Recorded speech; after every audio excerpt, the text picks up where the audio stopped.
Normally I don't do unboxing vids, but this will be an exception. Here I have the brand new XuGong version 2 Pro with foldable arms and a brushless gimbal. Extras, which are things that can break. The screws for the frame. Nice cables, all plug and play, not much soldering involved. Motor extension cables, gonna see if I need them. Motor mount hardware and the plastic rubber bins for the mounting. And here the really interesting part is the already finished motor arm section, which is foldable, which is nice and snappy, and turn it.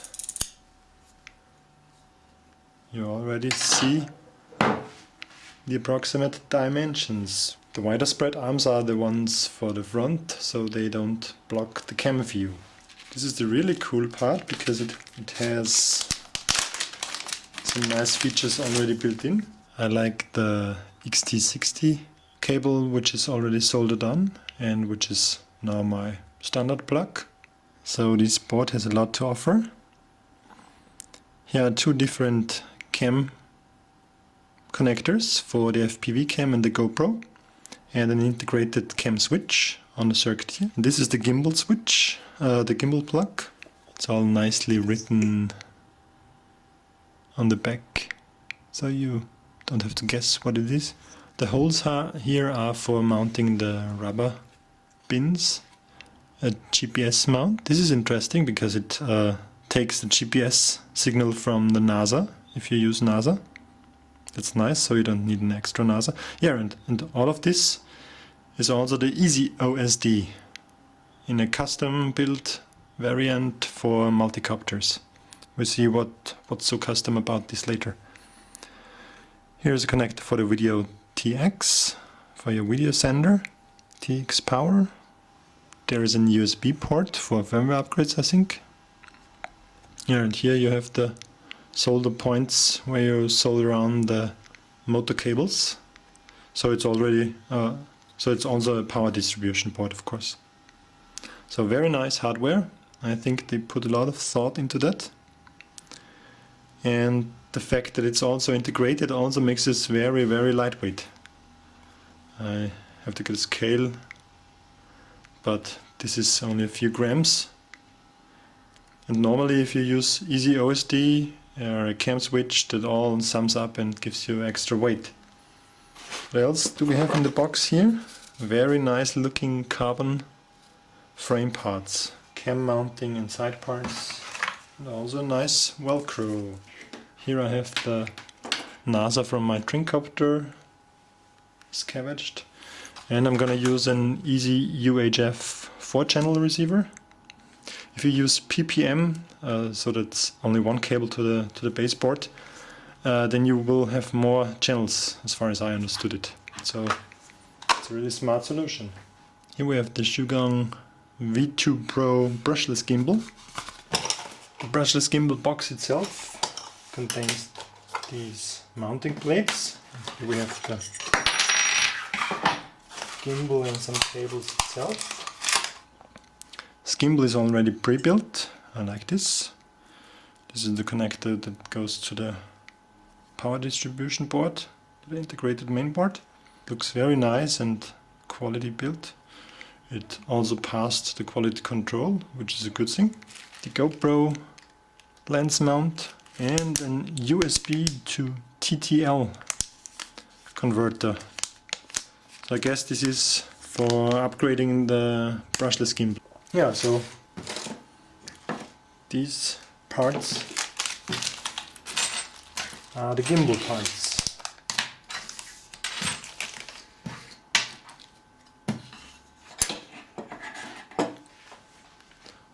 All in all, I don't think it's too much work. Should be done in a day or so.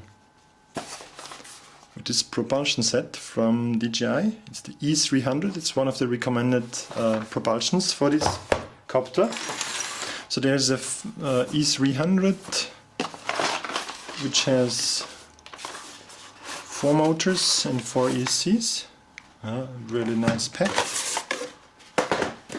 So you get 4 good brushes, motors and 4 ESCs.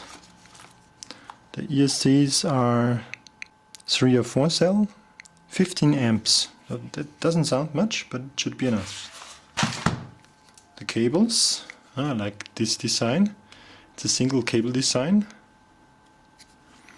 And here you have the plugs to the motors, all pre-configured, all wired. And now I see why Immersion supplied these motor extension cables. We're gonna need them because this isn't very long, and I have to see where I mount the ESC, if it's to be mounted inside or on the arms, but I guess inside. Servo cables, it's nice. Oh, and all this is very long, this is rather short. Yeah, most of the times you mount the ESC on the arms so they get proper cooling. Here they have hidden this plastic box which looks really nice, and what do we have here? We have a magnet for whatever reason here. They even supply a little power distribution port.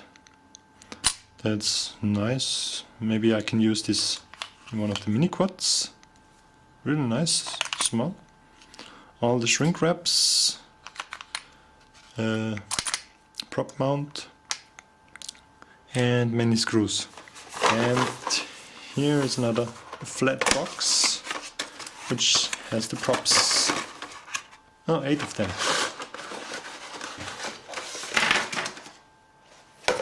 So I'm not sure what you guys think of these phantom props, but they're good to start from. I really like the clockwise and counterclockwise idea of the motor, and you can mount it even without some hardware. This one is tightened by screwing it on to the left. If it turns in the air, it will tighten itself. So self-locking props, you could say. Makes it easier for the newbies. And also for me, because I crashed more than once because the prop wasn't properly attached. Okay, so for silver and for black props, these are the 2 directions, left and right. So all in all, this E300 propulsion set, I got it from DJI directly, ordered it in DJI Europe for 109 euros. You get motors, ESCs and props. I think it's a fair price. Okay, so thanks for watching this short unboxing. I'm looking forward to building this now. Okay, now for some build pics and also video. If you want to see a really long and exact build video, I'll post you a link here of DeweyTube from Britain. He made a 2-hour build with. Yes, you see it all there. The build was fairly easy for me. It took me around 1.5 days to complete it, inclusive soldering, which was a bit fiddly here with this mantled cable, but it worked, and it looks weird and like a lot of cables, but it's okay. Here from this power distribution board you have many cables going out, but all of these are written on the board. So you see easily this is the GPS, for example. GPS fits here and has these connected, it takes it off the Naza.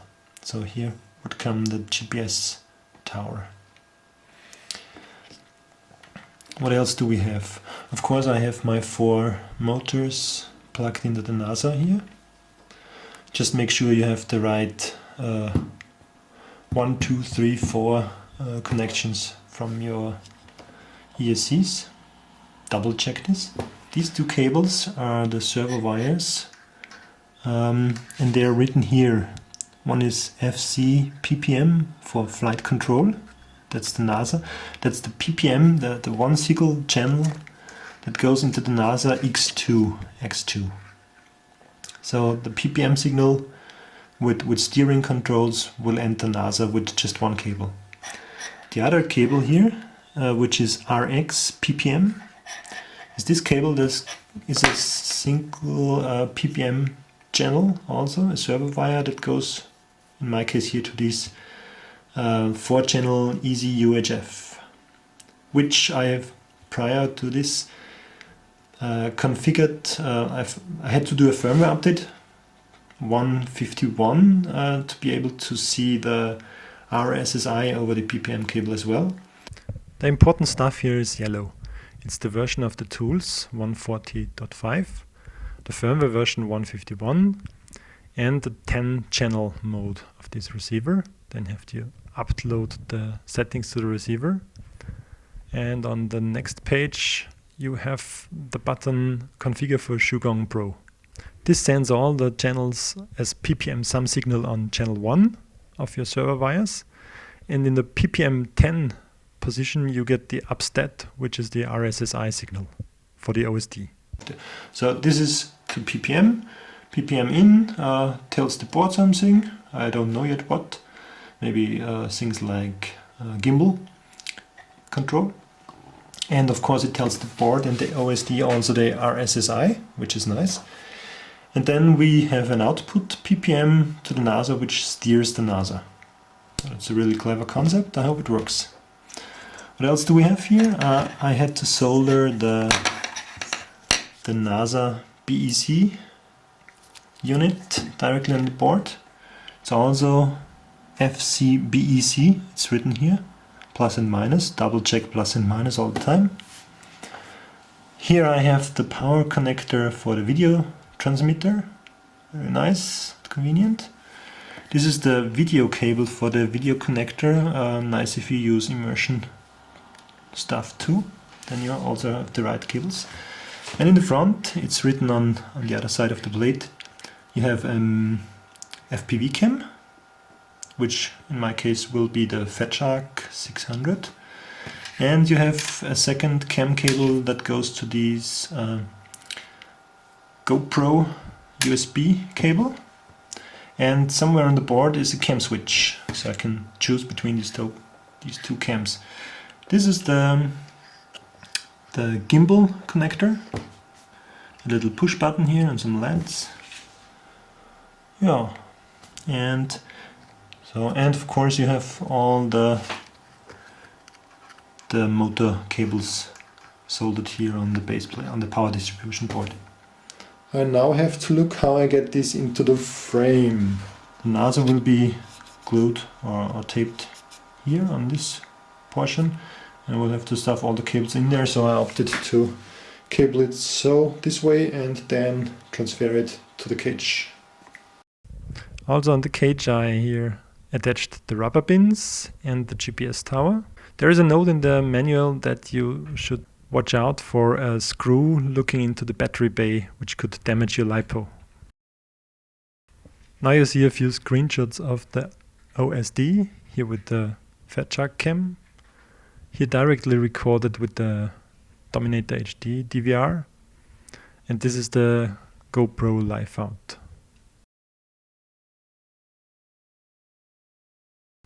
Here in the last pic, you notice that the video antenna is pointed downwards, because in the original mount it was blocked by the carbon body of the frame, which gave me some interference or some dead signal when I flew away from me. So I hope this works better here. Okay, so heading for the first start.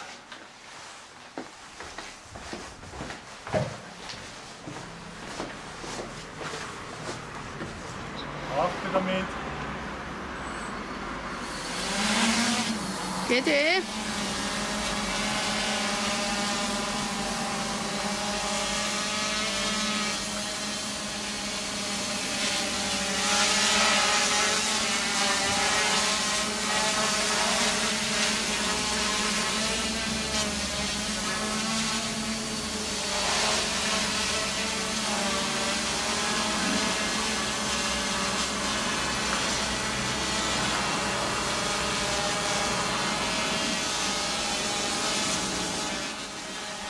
In hover it takes between 13 and 14 amps to stay in the air, which is really low. So you get around the 20 minutes flight time with a 5200 milliamp battery. As you see, the gimbal tilts more than 90 degrees down if you want it to, so you can look a bit back.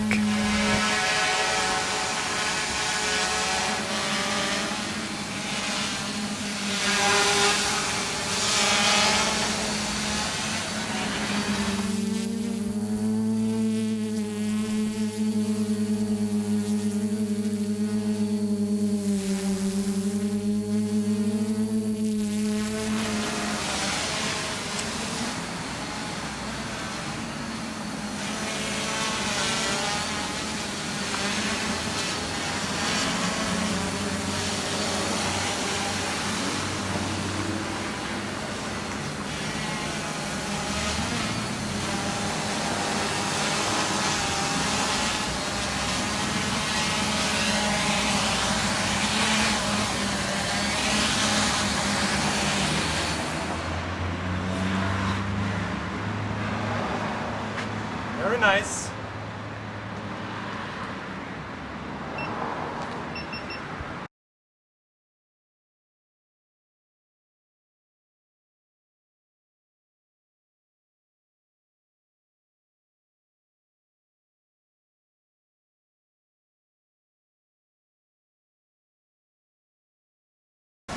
Das heißt da. I have to change the cables, that the cables run on the other side, so that you can fold it even further. But this is already quite nice and small. I can also fold the GPS tower. Make sure to get a foldable GPS tower. Yeah, and the antenna just bends away. So it's really a nice package for the backpack.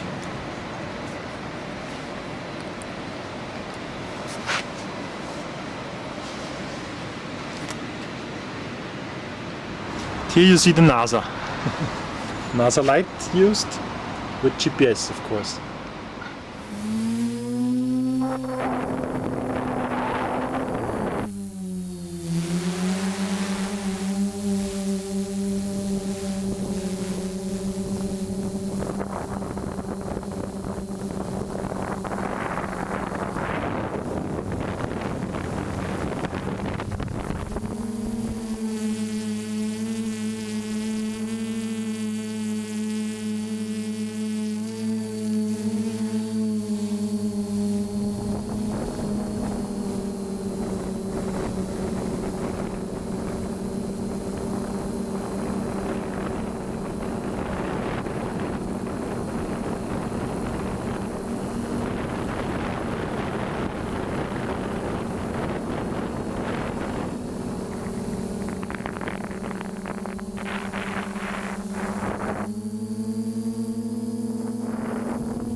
Here you see the OSD and the live out of the GoPro and the switch to the Fat Shark cam. Here you see I mounted the Fat Shark a bit too close or too low. So leaning forward it's okay, but if you hover, the Fat Shark is blocked by the GoPro a bit. But most of the times I find it easy to fly over the GoPro view. You just don't feel how the copter behaves in the air. Which you can see nice with the Fat Shark, because it's not stabilized.